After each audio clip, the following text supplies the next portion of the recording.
Hello YouTube and fellow Star Wars collectors! On this episode of Toys Are the Way, we will be taking a look at another addition to the vintage collection for the most recent wave of figures for 2024, and it is the Mandalorian Mines of Mandalore. So once again, we're adding another Din Djarin figure to our collections. This one appears to be exactly the same as the figure that was packed with the recent N1 Starfighter. The only thing really changing here is the cardback image, the accessories look the same, and we're going to take a look at both of those figures compared to one another, but I don't think there's much new going on here.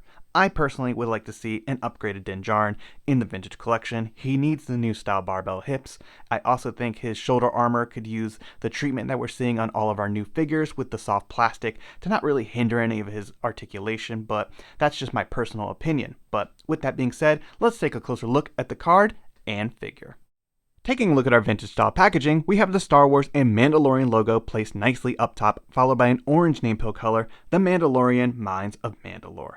Naturally, we have a nice image of Din Djarin as he exits the N1 Starfighter and explores the planet's surface. The Kenner logo is placed nicely down below and really pops well against that N1 Starfighter. Here we have the figure against the bubble with a bunch of accessories, and he actually doesn't come with the Beskar spear in this release, which makes this one actually a little bit different than that N1 Starfighter. On the back, he is VC312 in the line, and we have a small description of the character, followed by the Vintage Collection logo, and then additional images of the figure and card. So for the most part, this is a really nice looking card back, and it will make a fine addition to our ever-growing Mandalorian carded collections, but I totally understand any collector who doesn't want to pick this up since we already got it with the N1 Starfighter, and to be honest, that release might be a little bit better considering it has the Beskar spear as well. Taking a look at Din Djarin out of the packaging and compared to the previous N1 Starfighter release, you can see that these two are very, very similar. The only thing that really stands apart is the color of some of the accessories. So here you can see the vibroblade included with this recent release is the same plastic color used on the jetpack. And that's not even my favorite jetpack personally. The one I like is the one that was included with the rescue set. It's the only one to date that has the shiny metallic color to it, and that should be the jetpack moving forward in my personal opinion. But other than that, you have the Beskar spear here with the N1 Starfighter release. There's not much else different going on. The only other thing that I've kind of noticed, and it's very subtle, is the color of the chest plate. The newer version has a nice treatment on it that almost looks like the Jango Fett that we recently got, and yeah, I think it looks really, really good.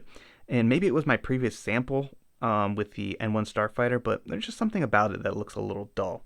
So yeah, I'll say the metallic paint applications on the figure itself look better for this release, but other than that, I'm really disappointed that they still use this plastic color on the jetpack, because that doesn't even look consistent with the rest of his armor. Taking a quick look at the articulation, this is a figure that many of us are very familiar with by now. It's got a lot of range of motion, ball jointed nearly everything, hinges at the wrist, rocker ankles, but I would like to see some improvements for this figure. While it does have, some shoulder armor that can kind of peel back, it's not as effective as some of the soft plastic versions that we've been seeing on other Mandalorians. So I think that would be a nice upgrade. Also, this is still using the old style ball jointed hips, and yeah, we have the tooling for this, the Death Watch Mandalorian figure. I think that tooling can be used, and it has the new style hips, so not sure why they haven't done that yet. And then lastly, I've never been a big fan of this jetpack. It kind of falls out, and this is an old, weird peg system. And we've moved on from this, Hasbro. Let's update this to be that, standardized peg that we see on all Mandalorian jetpacks, because I've just never been a fan of this.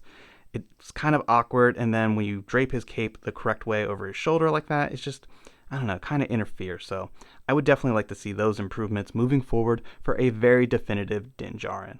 The Mandalorian Season 3 took fans back to the homeworld of Din and his kind, and while there have been a number of releases for the character over the past few years, Hasbro opted to make this version a mainline release available for new fans and casual collectors. While the figure is fully loaded with plenty of modern articulation, such as ball jointed everything, hinges at the wrist, and rocker ankles, new style barbell hips would be a tremendous upgrade.